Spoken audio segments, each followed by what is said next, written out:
My name is Charlotte. I never had a real home. I do not remember when life was easy. When I was a little girl, my parents fought all the time.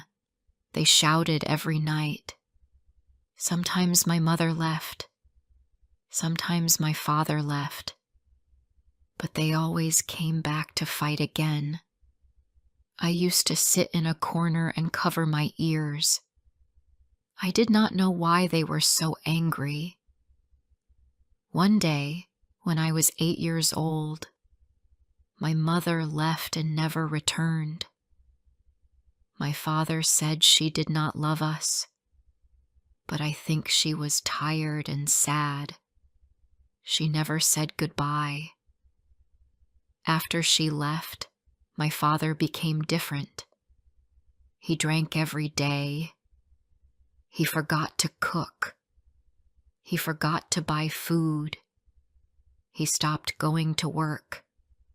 He just sat in the dark and said nothing. I tried to help. I cleaned the small room where we lived. I made tea with hot water and sugar. I washed my own clothes in a bucket. But I was only a child. I did not know how to do everything. My father did not care. He never looked at me. He never smiled. One day, he left too. I woke up, and he was gone. There was no note, no food, no money. I waited all day. I waited all night. But he never came back. I was 10 years old. I was alone. At first, I stayed in the small room. It was cold and dark. I had no lights and no water. I ate dry bread from a shop near the road. I drank from the tap behind a building. After a few days, the landlord came. He told me to leave. He said, "You cannot stay here. You do not pay rent." I begged him, but he did not listen. I had to go. I packed my things in one bag: a broken jacket, a small towel, an old notebook. That was all I had. I started walking. I did not know where to go. I walked for hours. My feet hurt. My stomach made loud noises. I found a bench in front of a small clinic. I sat there. I looked at the sky. I wanted to cry, but I was too tired. I fell asleep with my bag under my head. That night was very cold. I woke up many times. The street was full of noise. People talked. Cars moved. Dogs barked. I felt scared, but I had no place to go. The next morning, I walked again. I found a park with a small roof near the gate. I sat under it when it rained. I started singing. I do not know why. I just wanted to feel warm. I sang a soft song I remembered from school. I used to love singing, but nobody ever listened. This time, a woman walking her dog stopped. She looked at me and said, "You have a sweet voice." Then she gave me a small coin and walked away. That was the first time someone said something nice to me in many days. After that, I sang every day. I sat near the bus stop or near the market. I sang songs I made up. I wrote them in my notebook. Some were sad. Some were happy. Most were about being alone. People sometimes dropped coins in my cup. Some laughed at me. Some called me crazy. But some listened for a minute. I did not sing for money. I sang because it made me feel like I was still alive. One afternoon, I sat near a tea shop. It started to rain. My hair was wet. My bag was wet. But I still sang. A soft song. A song about rain and dreams. I did not know that someone was watching. A woman stood near the shop door. She had white hair and glasses. She wore a blue coat and held a paper bag. She watched me for a long time. Then she walked over and said, "What is your name?" I looked at her shoes. I did not know if I should answer, but her voice was soft. So I said, "Charlotte." She smiled. "Do you live near here?" I shook my head. "I sleep near the park." She did not laugh. She did not walk away. She said, "Would you like to come with me? Just for tea?" I wanted to say no. I was scared. But she looked kind. And I was cold. And hungry. So I said, "Okay." We walked to a small house at the end of the road. It had red flowers by the gate. Inside, it was warm. It smelled like bread and old books. She made hot tea with milk and gave me bread with jam. I ate fast. I was too hungry to speak. She sat across from me and smiled. "My name is Grace," she said. "I used to teach music. You sing with real feeling." I looked down. "I just sing what I feel." She said, "That is the best way to sing." She gave me a towel to dry my hair. She said I could sleep on her sofa for one night. I thanked her again and again. That night, I slept without cold wind. I slept without fear. It was the best sleep I had in weeks. The next day, she asked me to sing again. I sang one of my songs. I closed my eyes and sang with my heart. When I finished, she had tears in her eyes. She said, "You have a gift." I stayed with her for a few more days. She taught me how to play small songs on her old keyboard. She helped me write my songs better. She said I could sing in a small event at the local hall. Every Sunday they had young people sing or read poems. She said, "You should go. Let people hear your voice." I was scared, but I said yes. That Sunday, I wore clean clothes she gave me. I brushed my hair. I looked at myself in her mirror and almost cried. I looked like a real girl, not a street girl. I walked with her to the hall. My legs were shaking. My hands were cold. I held my notebook tight. When it was my turn, I stood in front of 10 people. My mouth was dry, but I opened it. I started to sing. My voice was small at first, but then it grew. I sang about being alone, about waiting for someone to see me, about cold nights and warm dreams. When I finished, the room was quiet. Then someone clapped. Then 2 more. Then all of them. I looked at Grace. She was crying. She smiled at me. My heart felt big and full. That night I sat on her sofa and held my notebook. I looked at the stars through the window.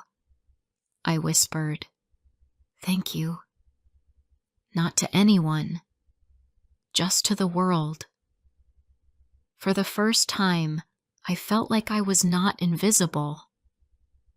Before I share the rest of my story, I need to know, where are you listening from? Knowing someone hears me, understands me, gives me strength.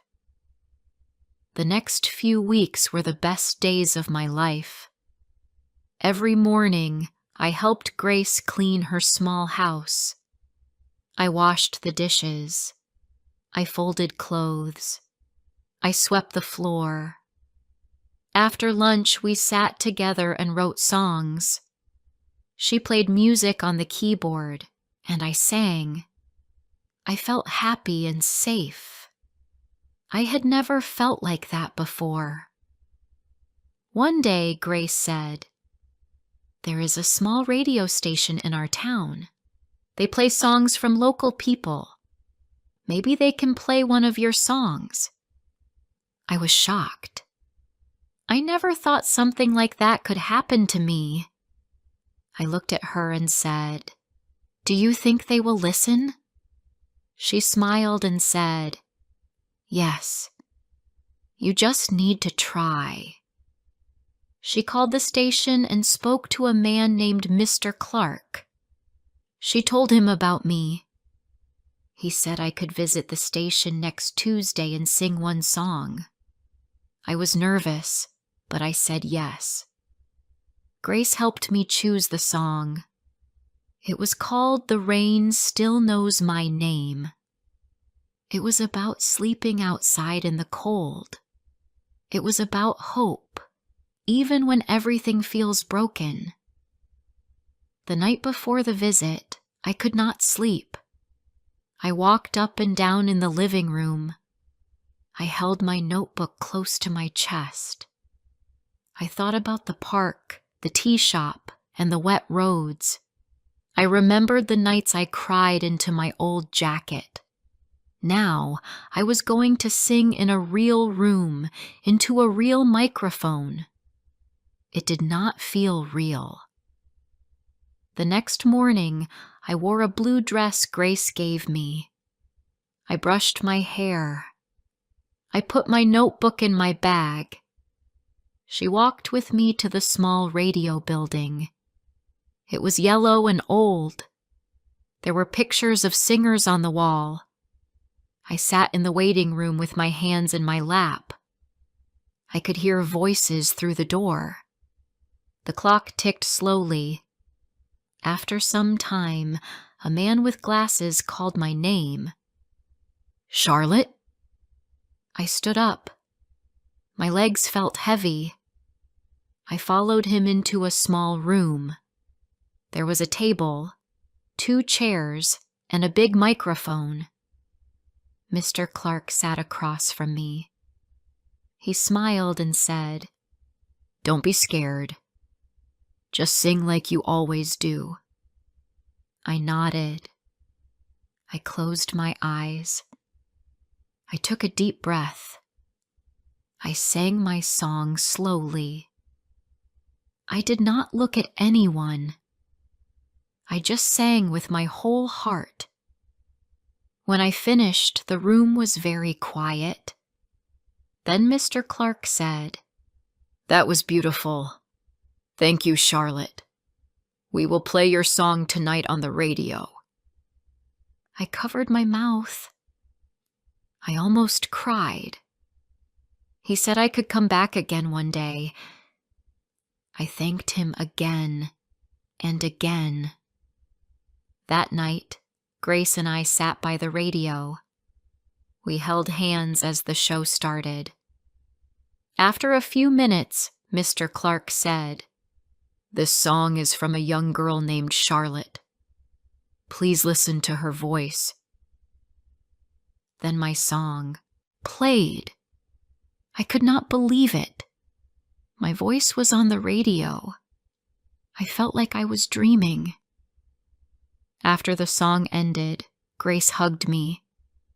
"You did it," she said. I cried in her arms. Not because I was sad. I cried because I was proud. For the first time in my life, I was proud of myself. The next morning, we walked to the shop. A woman stopped us. She said, "I heard your song last night. It made me cry." I said, "Thank you." Another man waved at me from across the street. "Good job, girl," he shouted. I smiled. I had never felt seen before. Now, people were looking at me. And they were not laughing. Mr. Clark called again after 2 days. He said many people liked the song. Some of them wanted to know more about me. He asked if I could come for a short interview. I said yes.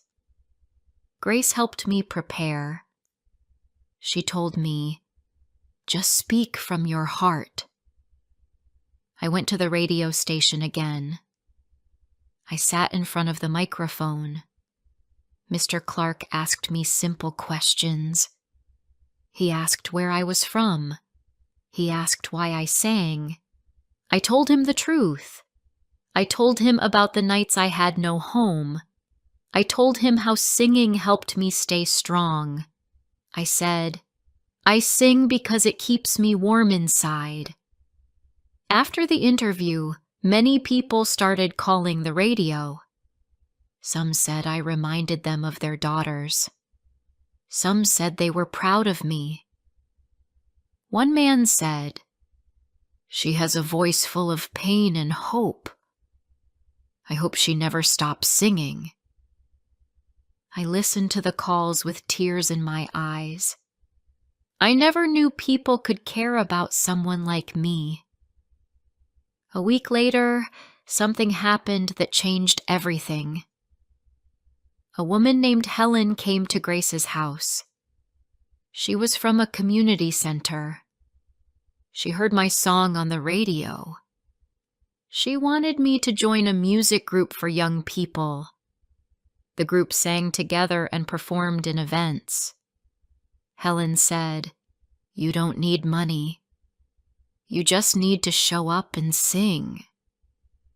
I was scared at first. I didn't know if I was good enough. But Grace said, "This is your next step." So I went. The center was full of music and noise. Boys and girls laughed and played guitars. Some sang loudly, some danced. I stood in the corner at first. I felt shy. But then Helen said, "Sing something for us."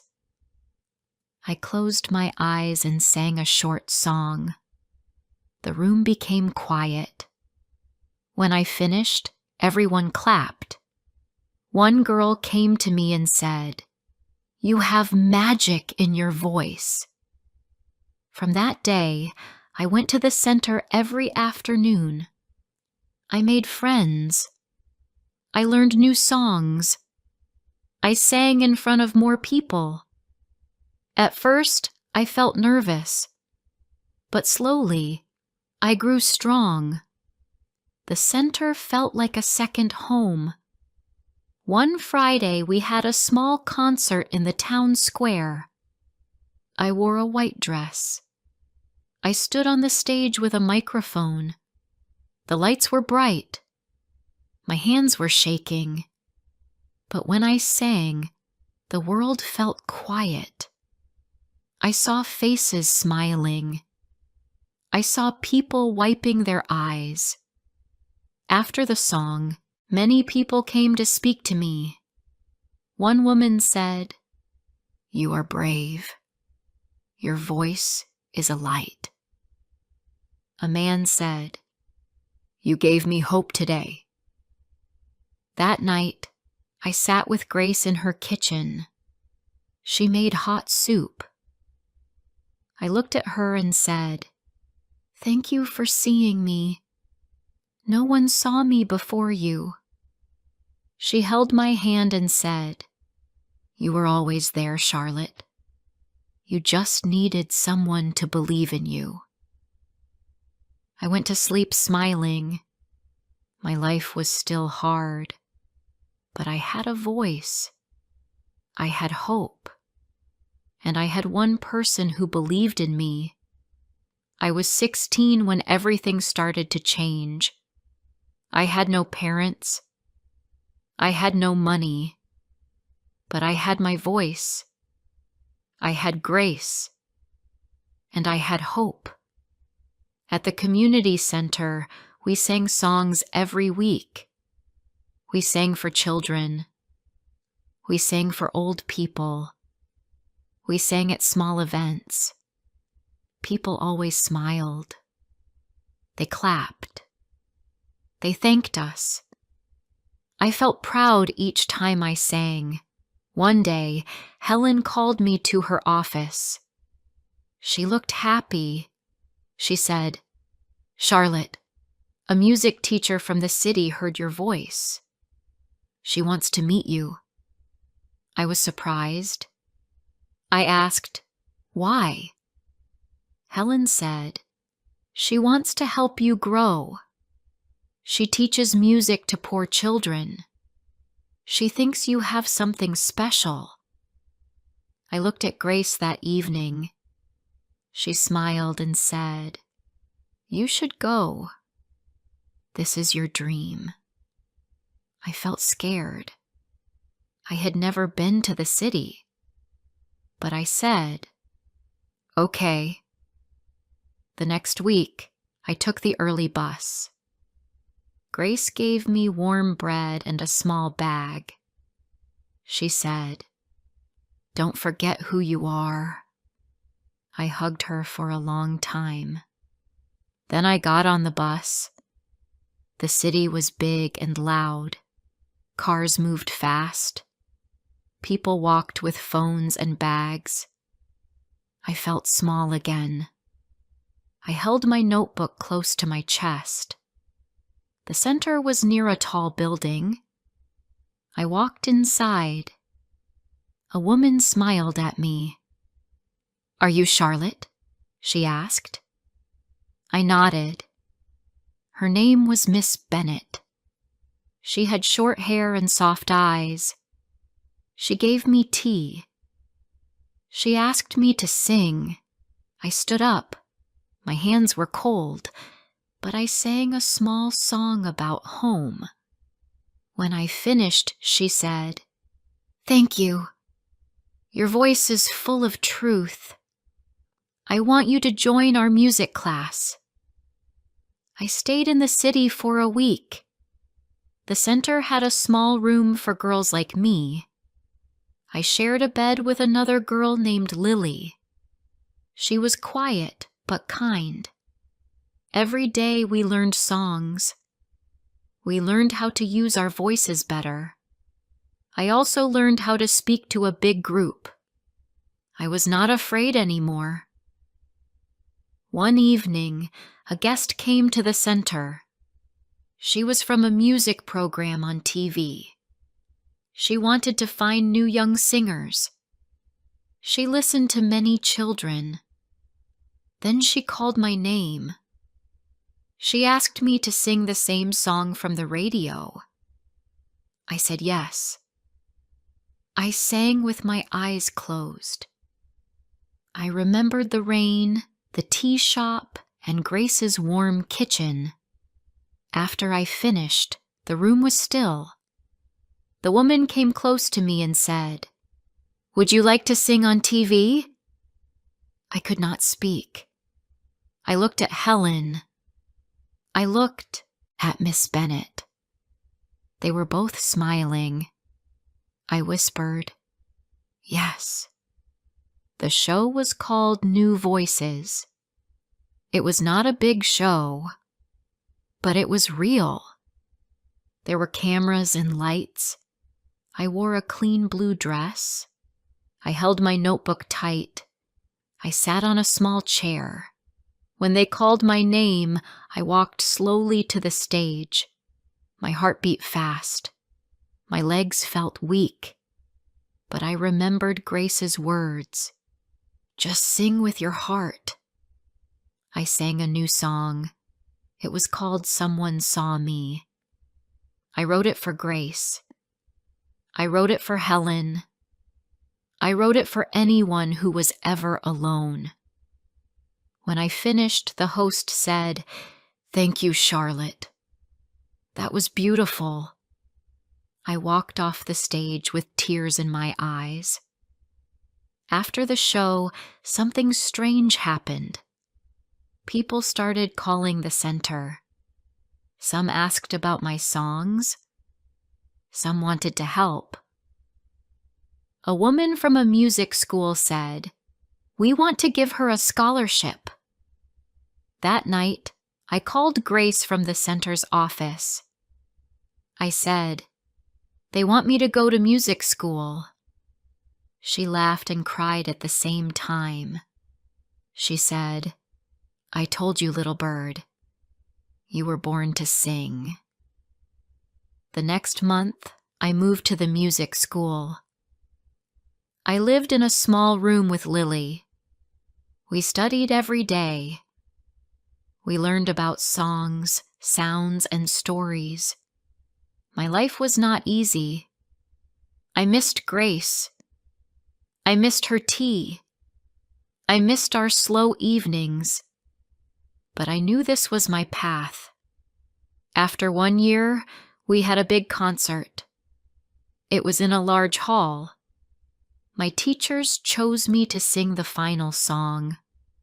I wrote a song called I Still Remember. It was about the old bench. It was about rain and fear, but also about finding light. I stood under bright lights. The hall was full of people. I sang every word with love. I saw many faces. I saw strangers. I saw students. Then I saw Grace. She was in the back row. She wore the same blue coat. She was crying. After the concert, I ran to her. I hugged her hard. She whispered, "You did it." I said, "We did it." The next few months were full of music. I sang at schools. I sang at small shows. My name was in one newspaper. I was still poor. I still had fears. But I was not invisible. One morning, I sat near a shop. I saw a small girl sitting alone. She held a bag with a broken strap. She looked cold. I gave her a warm sandwich. She looked at me and said, "Thank you." I smiled and said, "You are not alone." Later that day, I wrote something new in my notebook. I wrote, "Kindness saved my life. One voice saved me. Now, I want to be that voice for someone else." I still sing. I still write songs. I now help teach little girls at the center. Some of them are like me, quiet, scared, but full of hope. Every time I sing, I remember who I was. A girl with no home. A girl with cold hands. A girl who only had her voice. And now when I walk on a stage, I look at the crowd. I take a deep breath. I hold my heart with both hands, and I sing for Grace. for myself, and for every girl still waiting to be seen. We all go through hard times, but stories like this can help us feel seen. Thank you for watching, and come back for more real moments. My name is Emma. I live in Berlin with my husband Jack. Jack is not rich, but he is kind and honest. We live in a small flat near a busy street. Jack works in a garage, fixing cars. I stay home and take care of the house. Sometimes I cook simple meals, and sometimes I visit the small market near our flat. Life is not easy, but we are happy. We do not fight. Jack always comes home with a smile, and I always wait for him with warm food. One of our neighbors is a man named David. He owns a big electronics store across the street. He drives a new black car and wears nice suits every day. His hair is always neat, and he smells like expensive perfume. David is single, and many women in our area talk about him, but I never really paid attention to him. I was happy with Jack. One afternoon, I was standing outside our building. I had just come back from the market. David walked past and stopped. He looked at me and smiled. "You are very beautiful," he said. I didn't know what to say. No one talked to me like that before, except Jack. I gave a small smile and said, "Thank you." David looked at the shopping bag in my hand. "Do you always buy vegetables from that small market?" he asked. "Yes," I replied. "It's near and cheap." He looked at my clothes. I was wearing a simple blue dress, a little old but still fine. "You are too beautiful for such clothes," he said. "Why doesn't your husband buy you something nice?" I laughed a little, but I felt strange. I told him I was happy with what I had. He smiled again and said, "If I were your husband, I'd dress you like a queen." I went upstairs quickly and didn't tell Jack about it. But the next day, David saw me again. He said hello and smiled. He didn't say anything strange, but the next day he came again. Every time I saw him, he spoke in a kind voice. At first, I thought he was just being friendly, but he started saying more things like, "You are wasting your beauty in that little flat," and "Your husband doesn't see what he has." I told him to stop once, but he just laughed. "I'm only telling the truth," he said. One evening, I looked at myself in the mirror. My dress had a small tear near the hem. I had not bought new clothes in a long time.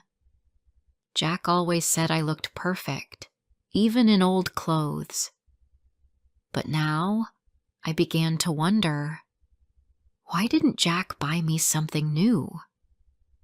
Maybe David was right. Maybe Jack didn't think about me enough. That night, when Jack came home, I asked him, "Why don't you ever buy me new clothes?" Jack was surprised.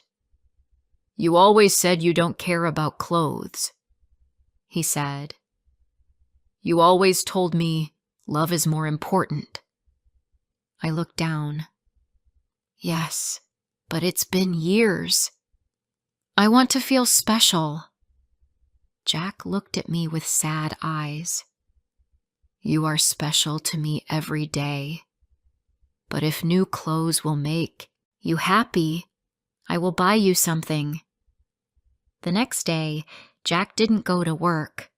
He went to a second-hand store and found a lovely red dress. It wasn't brand new, but it was beautiful. When he gave it to me, I almost cried. "You didn't have to skip work," I said. "I wanted to do something nice for you," Jack said. "I want you to feel good." That evening, I wore the red dress. It fit well, and I felt beautiful. When I went outside to water the plants, David saw me. He smiled and said, "So your husband listened? Good. But clothes are not enough. A woman like you deserves more." He opened the back of his car. Inside was a small box. He opened it slowly. Inside were gold earrings and a necklace. "These are for you," he said. "If you leave that small garage boy and come to me, all this will be yours." I felt like the ground moved under my feet. I closed the box and said, "I don't want this." But he just smiled again and said, "Think about it. You look like a woman who wants more." I told Jack that night about the earrings. I didn't tell him everything before, but now I felt I had to. Jack looked serious, but not angry. "I will not let someone talk to you like that again," he said. "You are not something to buy." "I know," I said softly, "but still." It made me think, why don't we have nice things? Why do we always struggle? Jack held my hands. "Because we chose love, not money." I didn't say anything. My heart felt full, but also confused. The next morning, I saw David again. He waved at me from his car. I didn't wave back, but I still thought about what he said.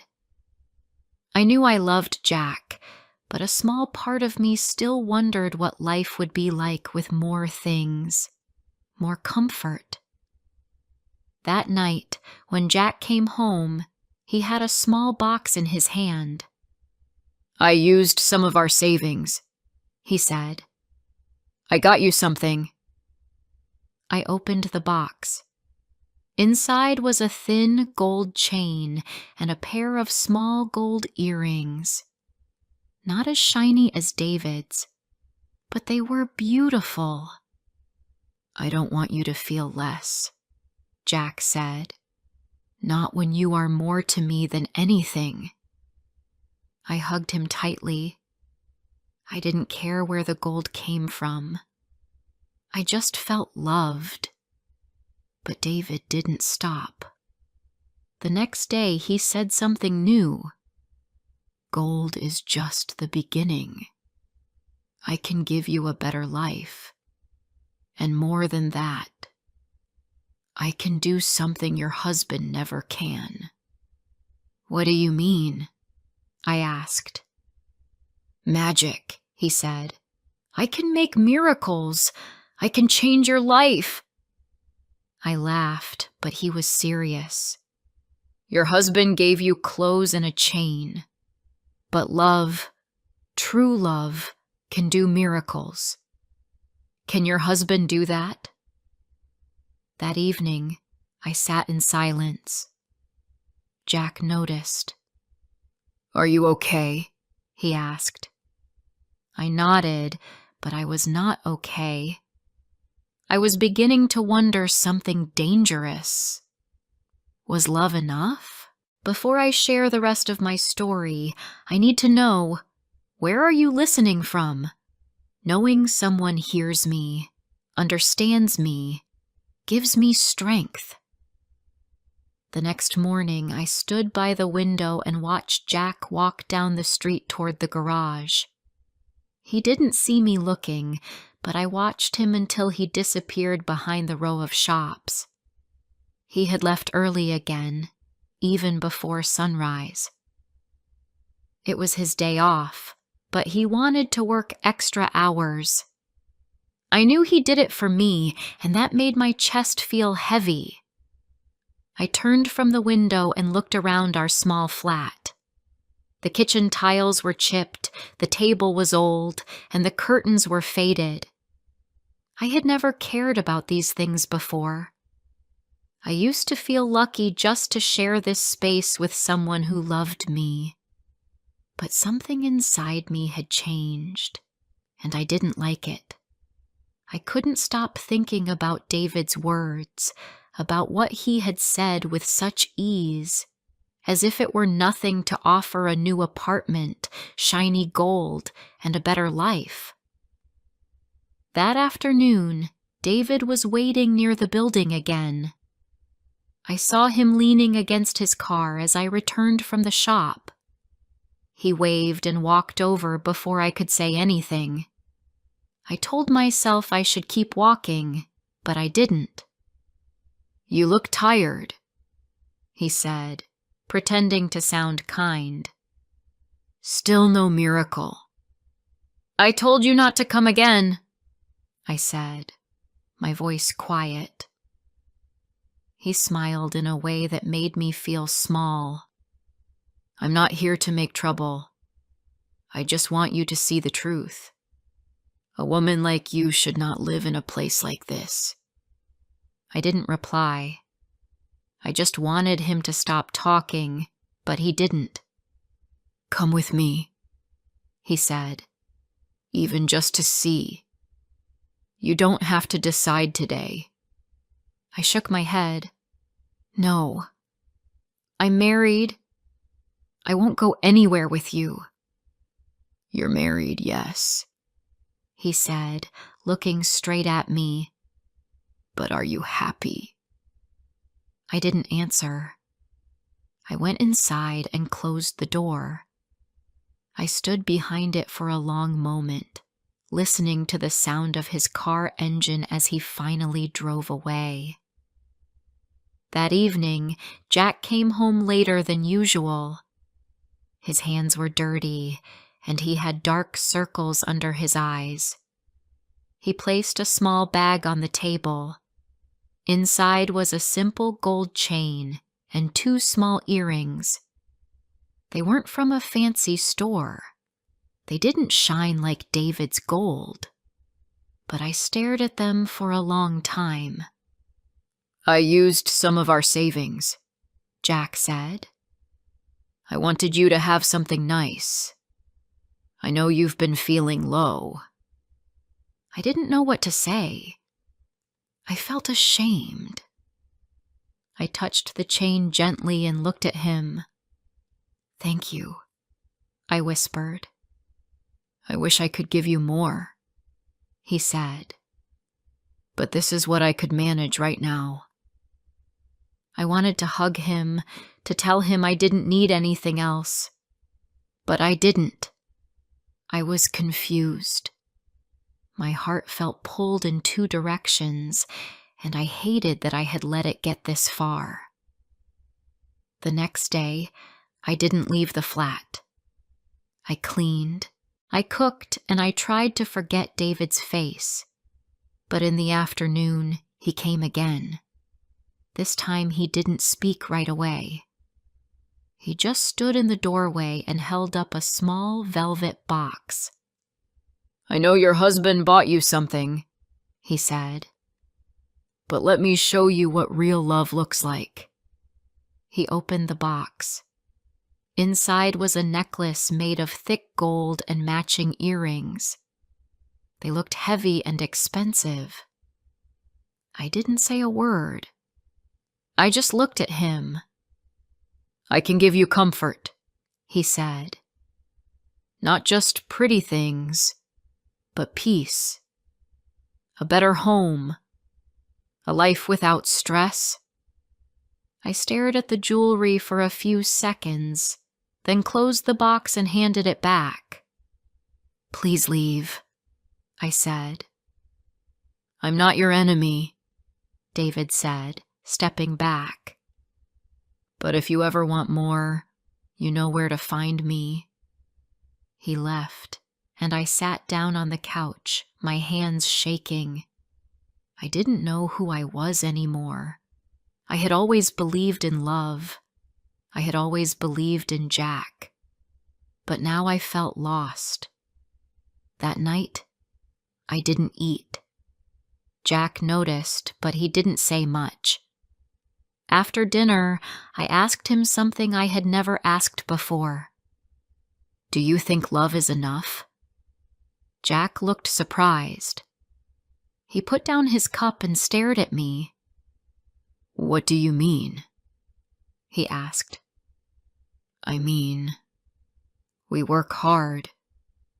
We try so much, but we still have nothing. We live in this small place. We never go anywhere. You give me what you can, but is it enough?" He was quiet for a long time. "I don't know," he said, "but I've always believed that love was more important than anything else. I still believe that." I looked away. I didn't want him to see my eyes. I was afraid of what he might see in them. Later that night, when he was asleep, I sat at the table alone. I looked at the gold chain he gave me, then at the drawer where I had hidden David's necklace. I didn't take it out, but I thought about it. Not because I wanted it, but because it reminded me that something inside me had already changed. The next morning, Jack left early again. He didn't say much. Just a soft, "Take care," and a kiss on my head. After he left, I walked around the flat and touched the things we owned. The old photo frames, the cracked coffee cups, the yellowed books on the shelf. They weren't beautiful. They weren't valuable, but they were ours. In the afternoon, David came again. This time, he didn't even bring jewelry. "You don't need to answer now," he said. "But let me ask you something. Can your husband give you a miracle?" I frowned. "What kind of miracle?" "A real one," he said. "Something impossible. Something big. That's what true love does. It creates miracles." I laughed, but not because it was funny. "Only God makes miracles," I said. David smiled. "Maybe. Or maybe love can too." That night when Jack came home, I looked at him differently. He was tired. His back hurt. But he still brought me my favorite bread from the bakery. He didn't know that I had been talking to another man, even if I had said no again and again. He didn't know how close I was to falling apart. I wanted to tell him everything. I wanted to cry and say I was sorry, but I didn't. Instead, I whispered, "Jack, can love really make a miracle?" He looked at me for a moment, then smiled softly. "If it can, then I will find a way. For you." And in that moment, I wasn't sure if I wanted a miracle or if I just wanted to believe in him again. Jack left early again the next morning. He didn't say much before going.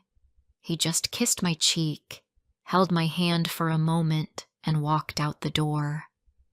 I sat at the table after he left, staring at my tea. It was still hot, but I didn't drink it. I was thinking about the question I had asked him the night before. Can love make a miracle? All day, I felt uneasy. The flat was quiet. I tried to clean, but my hands were slow. I tried to cook, but I wasn't hungry.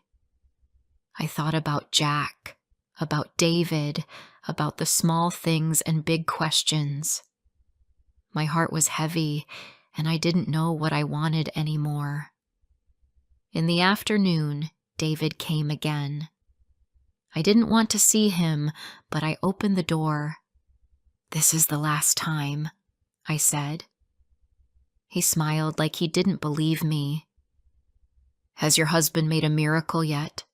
he asked. "No," I said. "He can't." "Exactly," David said. "Because he's just a man. He loves you, I'm sure. But love without power is just pain. You live in a small flat, you wear secondhand clothes, you eat plain food. I'm offering you more." I looked at him carefully. I used to think he was charming, but now something about him made me feel cold. "And what do you want from me?" I asked. He stepped closer and said, "Just your heart. Leave him. Come with me. I will give you comfort, safety, a new life, and yes, miracles." I took a deep breath. "Then show me one. Right now." David's eyes changed. He looked surprised, maybe even nervous. "It doesn't work like that," he said. "You must choose me first. When you do, the miracles will come." I closed the door without another word. That night, Jack came home late. His clothes were dirty, and his hands were shaking from working so much. I made him sit down. I brought him warm water to wash, and then I gave him a hot meal. "You don't have to do this," I said softly. "You're working too much. I see it in your face."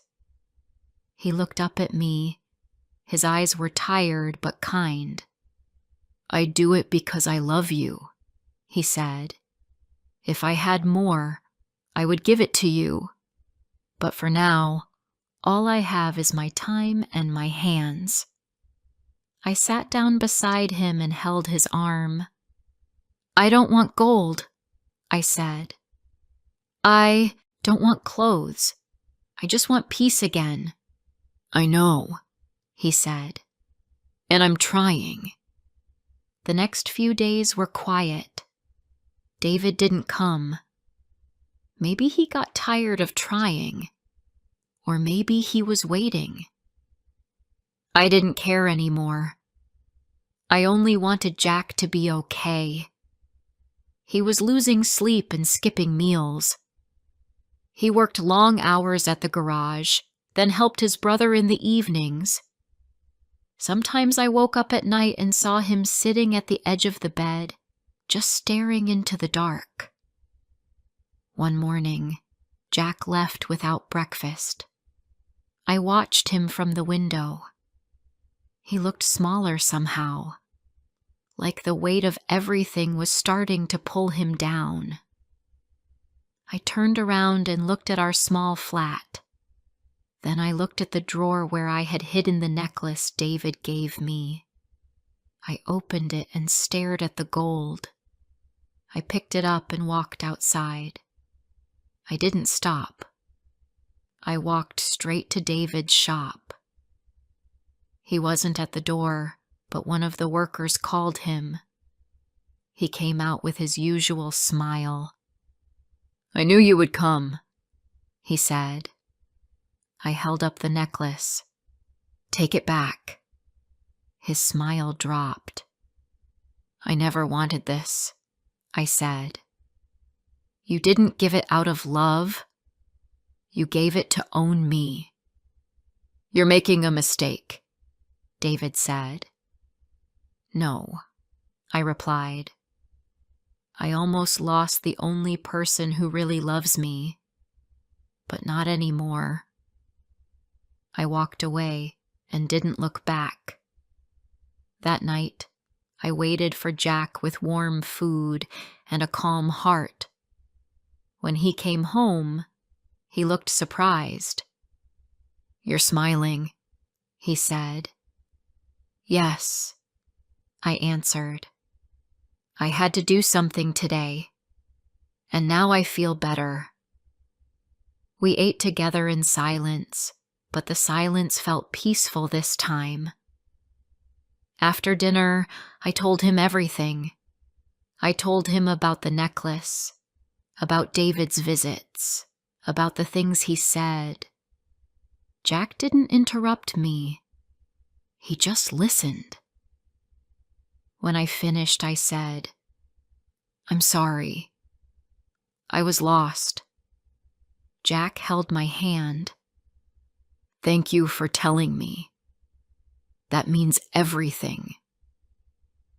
The next day, something surprising happened. Jack didn't go to the garage. He told me to get ready and wear something warm. I didn't know why, but I didn't ask.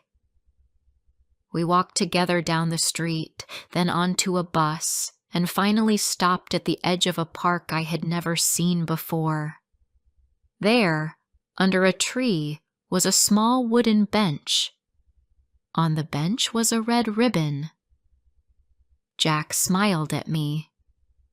"I made this for you." I looked at the bench. It had 2 names carved into the wood, Jack and Emma.